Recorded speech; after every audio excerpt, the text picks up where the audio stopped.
अस्सलाम वालेकुम जी। आज हम बात करने वाले हैं जो नेक्स्ट टॉपिक उसी को लेकर आगे चलते हैं। कुछ डेफिनेशंस हैं और उसके साथ जो है हमारे पास देखिए आज हम बात करेंगे इन टॉपिक्स के बारे में। एक तो केमिकल इक्विलिब्रियम की डेफिनेशन, स्टैटिक और डायनामिक इक्विलिब्रियम की डेफिनेशन, ये बहुत दफ़ा आई हुई है शॉर्ट क्वेश्चन में। Difference forward and reverse reaction, ये भी शॉर्ट क्वेश्चन आ चुका है। और उसके बाद लॉन्ग क्वेश्चन बहुत दफ़ा आ चुका है ये वाला। पहले चैप्टर में से बहुत इंपॉर्टेंट है ये वाला। ठीक है, तो आज हम इन टॉपिक के बारे में बात करने वाले हैं, तो स्टार्ट करते हैं। तो सबसे पहले डेफिनेशन है केमिकल इक्विलिब्रियम की। तो केमिकल इक्विलिब्रियम से हमारे माइंड में बात क्या आती है? इक्विलिब्रियम कहते हैं कि जो हमारे पास क्या होता है, इक्वल से वर्ड आया है, इक्वल। और इक्वल को हम क्या कहते हैं? दोनों साइडों पे दो, अगर दो चीजें पड़ी हुई हैं तो दोनों बैलेंस होंगी, तो वो क्या होगा? वो हमारे पास इक्विलिब्रियम अटेन होगा। तो वो कहता है कि जब फॉरवर्ड और रिवर्स, मिसाल के तौर पे हाइड्रोजन एंड आयोडीन, जब इन दोनों का आपस में रिएक्शन होता है, ठीक है, हाइड्रोजन और आयोडीन का जब आपस में रिएक्शन होता है, केमिकली कंबाइंड होता है बार बार। केमिकल इक्विलिब्रियम मतलब क्या होगा? ये केमिकल कंबाइन होने के बाद क्या होंगे? ये जो है क्या बनेगा? प्रोडक्ट बनेगा, एक नई चीज बनेगी। तो जब प्रोडक्ट की तरफ जाएगा उसका रेट, और जब ये प्रोडक्ट जो है आपस में रिएक्शन करने के बाद जब वो रिवर्स जाएगा, उसका जो रेट है, जब वो दोनों का रेट बराबर हो जाएगा तो वो क्या हो जाएगा? वो इक्विलिब्रियम में आ जाएगी स्टेट। जब फॉरवर्ड का प्रोडक्ट में जाने का, रिएक्टेंट का प्रोडक्ट में जाने का और प्रोडक्ट का रिएक्टेंट में जाने का जो रेट है वो बराबर हो जाएगा, तो वो इक्विलिब्रियम स्टेज आ जाएगी।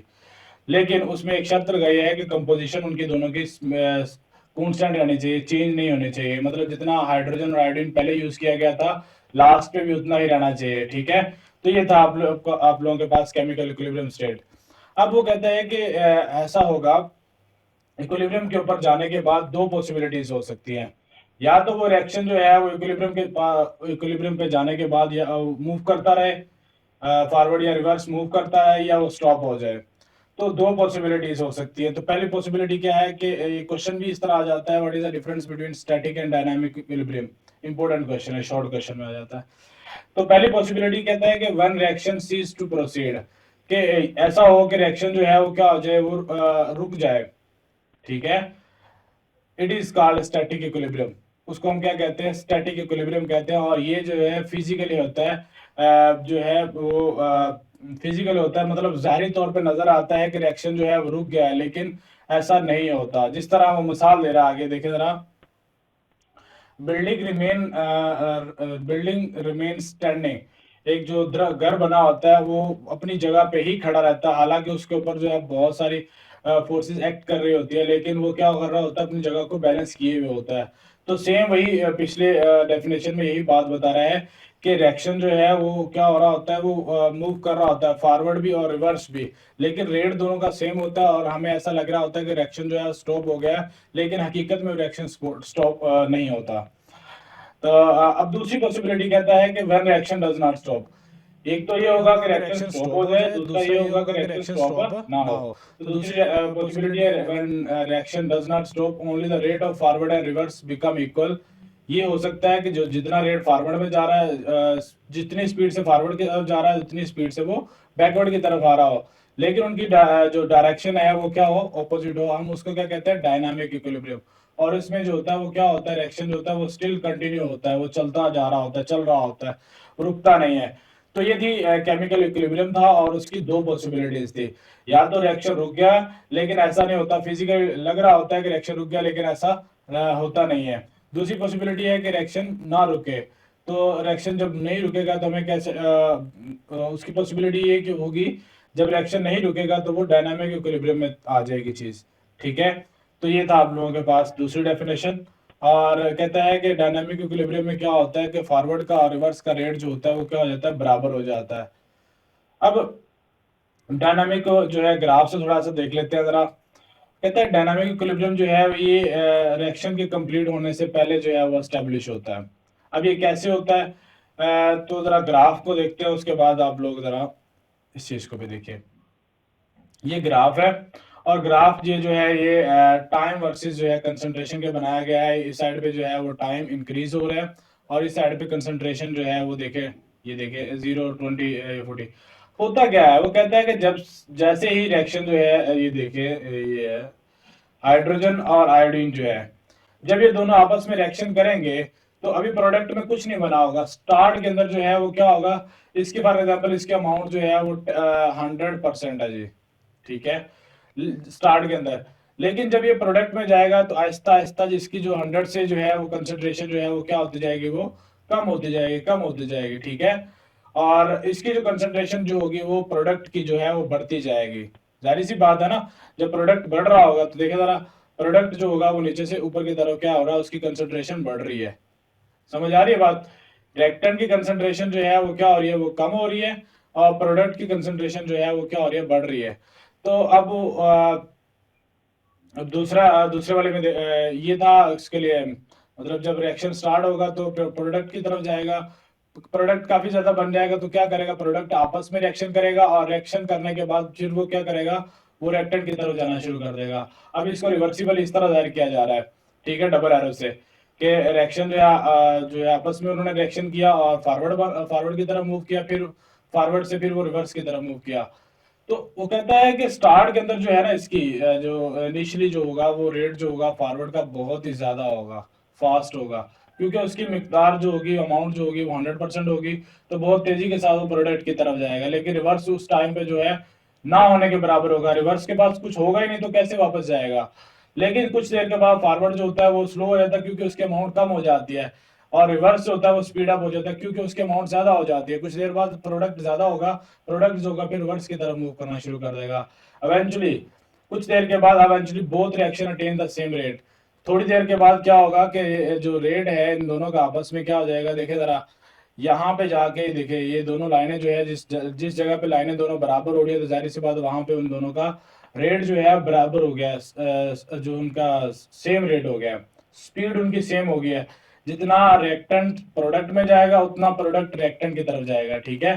तो ये था इसका जो है it is called dynamic equilibrium. वो जो स्टेज होगी जहां पे दोनों रेट बराबर होंगे उसको हम क्या कहेंगे, डायनामिक इक्विलिब्रियम जो है वो हमारे पास उसकी स्टेज आ जाएगी।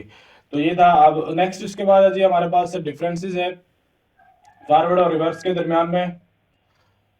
देखिए जरा, सबसे पहला डिफरेंस है, वो कहता है कि फॉरवर्ड रिएक्शन क्या होता है, रिवर्स क्या होता है। फॉरवर्ड में सारी सी बात है, रिएक्टेंट से प्रोडक्ट बनता है, ठीक है। जैसा कि आप देखें जरा, हाइड्रोजन प्लस आयोडीन की एग्जांपल ही बार बार यूज की जा रही है। इसको मैं नीचे वाले को रिमूव कर देता हूँ। देखिए 2HI, ठीक है। तो इसमें रिएक्टेंट से प्रोडक्ट में बनेगा जी, ये रिएक्टेंट है और रिएक्टेंट से प्रोडक्ट बना, तो ये हमारे पास क्या होगा, फॉरवर्ड रिएक्शन होगा। It is a reaction in which product to produce reactant. Product जो होगा, अब ये प्रोडक्ट जो है वो क्या होगा, इसमें रिएक्टेंट की तरफ मूव करेगा, तो ये हमारे पास रिवर्स होगा। मतलब पहले वो रिएक्टेंट प्रोडक्ट की तरफ जाएगा, फिर वो रिएक्टेंट की तरफ आएगा, तो वो हमारे पास क्या कहलाएगा, रिवर्स, मतलब बैक की तरफ आएगा रिएक्शन। नेक्स्ट है जी, ये वाला जो रिएक्शन है, it take place from left to right.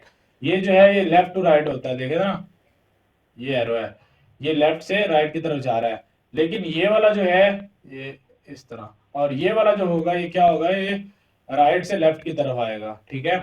और उसके बाद नेक्स्ट पॉइंट है जी, कहता है कि इनिशियल में, स्टार्ट में जो है बहुत ज्यादा होगा, भी बात बताई है, स्टार्ट में फॉरवर्ड रिएक्शन जो होगा बहुत तेज होगा, क्योंकि उसके अमाउंट जो होगी वो 100% होगी।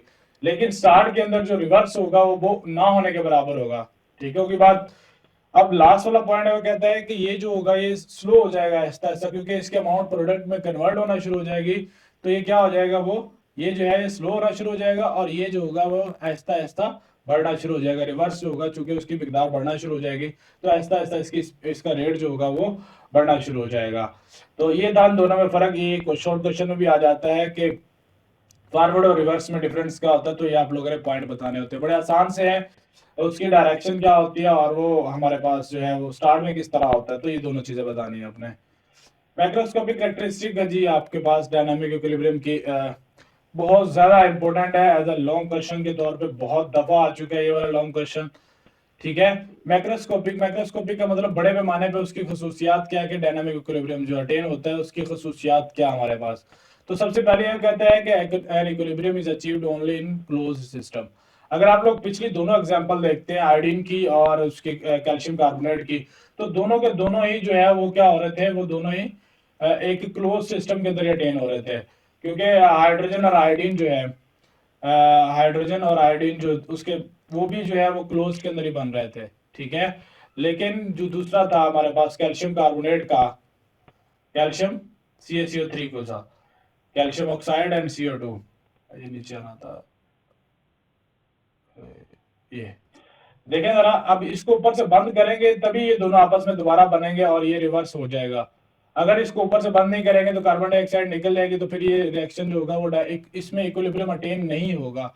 तो दोनों एग्जांपल से हमें क्या अंदाजा हो रहा है कि इक्विलिब्रियम जो होगा वो क्लोज सिस्टम के अंदर ही अटेन हो सकता है, अदरवाइज जो है वो अटेन नहीं हो सकता। इन विच सब्सटेंस का नाइदर लीव और नॉट नॉर एंटर, ना ही उसमें कोई चीज एंटर हो सकती है ना ही उसमें से लीव हो सकती है। उस सिस्टम को हम क्लोज सिस्टम कहते हैं, उसी में इक्विलिब्रियम अटेन होगा, और वो कौन सा होगा, वो डायनामिक इक्विलिब्रियम होगा। ठीक है, तो इस पॉइंट के अगर आप लोगों को समझ आ गए तो आगे मूव करते हैं जी। नेक्स्ट देखते हैं। नेक्स्ट पॉइंट है जी, an equilibrium state is a reaction does not stop. Equilibrium state reaction does not stop. Equilibrium के ऊपर जाने के बाद देखे ना, हाइड्रोजन प्लस आयोडीन अभी बात करके आए हैं कि क्या होगा कि हमें लगेगा कि रिएक्शन स्टॉप हो गया है, लेकिन रियल में स्टॉप नहीं होगा, बल्कि क्या होगा कि जितना रेट फॉरवर्ड का होगा उतना ही रेट बैकवर्ड का होगा, लेकिन रिएक्शन जो होगा वो कंटिन्यू रहेगा, वो मूव करता रहेगा।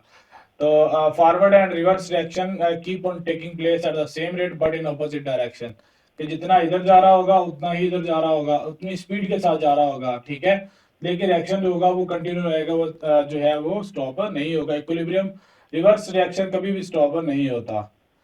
अब नेक्स्ट पॉइंट इसका देखें जरा। नेक्स्ट पॉइंट में कहता है कि equilibrium state the amount of reactant and product do not change. Equilibrium में भी बात की, इक्विलिब्रियम में क्या होता है कि प्रोडक्ट और रिएक्टेंट की अमाउंट जो है वो चेंज नहीं। केमिकल इक्विलिब्रियम के पॉइंट में हमने ये बात की अभी की है कि उसकी जो कंपोजिशन जो अमाउंट है वो चेंज नहीं होगी इक्विलिब्रियम में। ठीक है, केमिकल इक्विलिब्रियम की डेफिनेशन में देखा, इवन यहाँ तक कि उसका जो colour density remain the same, यहाँ तक कि उसकी जो फिजिकल प्रॉपर्टीज है जब तक वो चेंज नहीं होगी वो क्या होगा, वो उसकी जो क्या क्या नाम है, कलर फिजिकल प्रॉपर्टीज जो है वो भी सेम ही रहेंगी, वो चेंज नहीं होंगी। यहाँ तक वो कह रहा है कि ये इसकी अमाउंट भी चेंज नहीं होगी और इनकी ना ही इनकी फिजिकल प्रॉपर्टीज चेंज होगी। ठीक होगी बात। ये था इसका थर्ड पॉइंट। इसकी प्रॉपर्टी थी कि इक्विलिब्रियम क्या नाम है, जो भी केमिकल इक्विलिब्रियम स्टेज पे आता है उसकी ना ही उसकी जो है वो फिजिकल प्रॉपर्टीज चेंज होती है, ना ही उसकी अमाउंट चेंज होती है जी। नेक्स्ट पॉइंट कहता है कि हमारे पास क्या है, N equilibrium state is attainable from either way. कहता है इक्विलिब्रियम जो है वो दोनों साइडों से अटेन हो सकता है, रिएक्टेंट की तरफ से भी और प्रोडक्ट की तरफ से, जिस साइड से मर्जी आप लोग क्या करें उसको स्टार्ट करें। ठीक है, रिएक्टेंट से प्रोडक्ट की तरफ भी जा सकता है, प्रोडक्ट से रिएक्टेंट की तरफ भी जा सकता है, और इक्विलिब्रियम को अटेन किया जा सकता है। नेक्स्ट पॉइंट में मैं आपको बताता हूँ, आप लोग चले नेक्स्ट पॉइंट में देखते हैं जरा। देखिए लास्ट पॉइंट है इसका, ये वैसे शॉर्ट क्वेश्चन में भी है ये वाला। शॉर्ट क्वेश्चन इसमें तो दो तीन है इस पूरी में से। N equilibrium state can be disturbed and again achieved. कहता है कि आप लोगों के पास क्या होता है, आप लोग हर क्लास में ये चीज पढ़ेंगे कि बहुत सारी ऐसी चीजें हैं जो कि क्या किया जाता है, इक्विलिब्रियम डिस्टर्ब करके अटेन की जाती है। ठीक है, एंड इक्विलिब्रियम स्टेट, अब मिसाल के तौर पे हम क्या करते हैं, हमने हाइड्रोजन आयोडाइड चाहिए, लेकिन जो रियल है वो एग्जांपल देखते हैं, N2+3H2 2NH3। अब होता क्या, वो कहता है कि अब वो कहता है इसकी अमाउंट जो है ना, जब ये दोनों इक्विलिब्रियम पे आ जाते हैं ना, ये रियल है, जब ये दोनों ये रिएक्शन जो इक्विलिब्रियम पे आ जाता है अमोनिया का, तो इसको निकाल लिया जाता है यहाँ से। ठीक है, थोड़ा सा इसको निकाल लिया जाता है, फिर क्या करता है ये रिएक्टेंट जो होता है प्रोडक्ट की तरफ जाना शुरू कर देता है। ठीक है, और फिर से इक्विलिब्रियम अटेन होता है, फिर से थोड़ा सा अमोनिया निकाल लिया जाता है, और फिर से जो है रिएक्टेंट प्रोडक्ट की तरफ जाता है, और जो है वो इक्विलिब्रियम अटेन करता है, फिर से अमोनिया को निकाल लिया जाता है। इस प्रोसेस से क्या किया जाता है, अमोनिया को अटेन किया जाता है, और ये जो होता है ये क्या होता है, यहाँ पे इक्विलिब्रियम को यहाँ पे डिस्टर्ब हो रहा होता है। इक्विलिब्रियम अटेन हो गया, अमोनिया निकाल लिया, इक्विलिब्रियम डिस्टर्ब हो गया, फिर रिएक्शन जो है ऑटोमेटिकली जो है उसको इक्विलिब्रियम अटेन करने की कोशिश करेगा under the given condition of concentration, pressure and temperature. In condition की मदद से आप लोग का कंसंट्रेशन अब चेंज कर रहे हैं ना, यहाँ पे अमोनिया को निकाल रहे हैं, अमोनिया के अमाउंट को कम कर रहे हैं, तो कंसंट्रेशन को चेंज कर रहे हैं, या फिर आप प्रेशर को चेंज करें या टेम्परेचर को चेंज करें। इन तमाम चीजों को, किसी भी चीज को अगर आप लोग चेंज करेंगे ना, तो इक्विलिब्रियम डिस्टर्ब होगा। इक्विलिब्रियम डिस्टर्ब होगा तो ऑटोमेटिक थोड़ी देर बाद ऑटोमेटिकली वो क्या होगा, वो इक्विलिब्रियम को अटेन करने की कोशिश करेगा। बहुत सारी चीजें ऐसी जो है वो इस प्रोसेस से निकाले जाती है। हर क्लास में आप लोग इन चीजों को पढ़ेंगे। तो ये था आज का हमारा टॉपिक था। हमारे पास हमने आज डेफिनेशन पढ़ी केमिकल इक्विलिब्रियम की, स्टैटिक की, डायनामिक की और इसका ग्राफ, रिवर्स, और जो हमारे पास था फॉरवर्ड, उन दोनों में फर्क क्या होता है, और मैक्रोस्कोपिक की करेक्टरिस्टिक जो है बहुत इंपॉर्टेंट है। ये वाली करेक्टरिस्टिक सादा सी आसान सी है। वो कहता है कि इक्विलिब्रियम सिर्फ क्लोज सिस्टम के अंदर ही अटेन हो सकता है। इक्विलिब्रियम में कंपोजिशन जो है वो इक्विलिब्रियम में रिएक्शन स्टॉप नहीं होता। दूसरा पॉइंट, मेन बात जो लिखी गई है, मेन पॉइंट जो है वो रिएक्शन स्टॉप नहीं होता। तीसरे में कहता है कंपोजिशन चेंज नहीं होती, ठीक है। और चौथे में कहता है दोनों साइडों से इक्विलिब्रियम को अटेन किया जा सकता है। और पांचवें पॉइंट में कहता है कि अगर इक्विलिब्रियम को डिस्टर्ब कर दिया जाए इन चीजों को चेंज करके, तो वो इक्विलिब्रियम को ऑटोमेटिकली खुद ब खुद जो है वो क्या कर लेगा, वो उसको अटेन कर लेगा। तो अगर आप लोग मेरा लेक्चर जो है वो देखना चाहते हैं तो सब्सक्राइब करें और ऑल के बटन को क्लिक करें ताकि आने वाली हर वीडियो आप लोगों को मिलती रहे। अपना ख्याल रखें, अपने इस चैनल का भी। अल्लाह हाफिज।